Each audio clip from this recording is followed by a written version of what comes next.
Revirement de situation dans l'affaire des incendies au Togo. Le palais de justice de Lomé a connu une situation habituelle aujourd'hui. Dans l'affaire de ces incendies, le président national de Obu, Agbeyo Mekodjo, a été de nouveau convoqué par le juge d'instruction pour avoir demandé une autorisation de sortie pour aller se faire soigner à la suite de tout ce qu'il a connu dans le traitement de ce dossier. Et il semblerait que selon les informations, l'homme a été convoqué cet après-midi, assisté de son avocat, qui, au cours des débats, il a été révélé beaucoup de choses. L'intéressé Loum Tometi Toussaint, que tout le monde connaît, avoir ce qui se prétend être sénégalais dans ce dossier, a fait des révélations incendiaires. Il est d'entrée révélé qu'il n'est plus prêt à endosser quelle responsabilité que ce soit. Il a cité des noms tels que les noms de capitaine Akako, les noms de capitaine Nanani, les noms de Akbenda, pour avoir été torturé dans cette affaire d'incendie. Au finish, le monsieur a déclaré être heureux par rapport à tout ce qui s'est passé.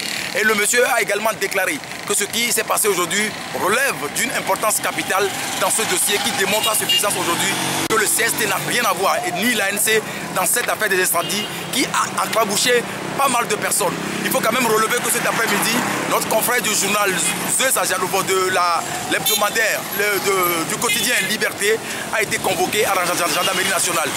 Là où nous émettons, il a été inculpé pour avoir diffusé une information dans le cadre de cet incendie. Ce qui est un peu paradoxal. Il faut quand même relever également qu'au-delà de Agbeyo Mekodjo, Gérard Adja, Ouro Akpo aussi ont été confrontés à Toussaint Tometi dans ce dossier qui révèle énormément des surprises par rapport à tout ce qu'on connaît.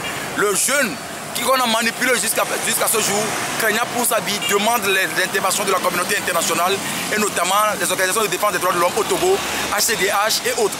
Il faut quand même relever que ce dossier a emballé pas mal de personnes et on attend la suite que cela pourrait quand même réserver. Si l'inculpation, la culpabilisation dont il parle se confirme, les trois capitaines doivent quand même être dessaisis de ce dossier dans ces affaires des incendies et les enquêtes doivent être quand même menées parce que la torture est prohibée par la loi sur le plan international. On ne peut pas admettre qu'aujourd'hui au Togo, on puisse quand même arrêter des gens, les torturer pour estoquer des aveux, ce qui est contraire à la loi. C'est un peu difficile, mais ce que nous pouvons quand même relever et annoncer à tous ceux qui nous suivent de par le monde aujourd'hui, c'est pour dire tout simplement qu'il y a du nouveau dans ce dossier, revirement de situation, rebondissement, dit-on, on attend de voir, mais tout ce qui compte faire, c'est que le jeune soit quand même protégé à ce que la vérité quand même soit dite, ici pour le togovie.com.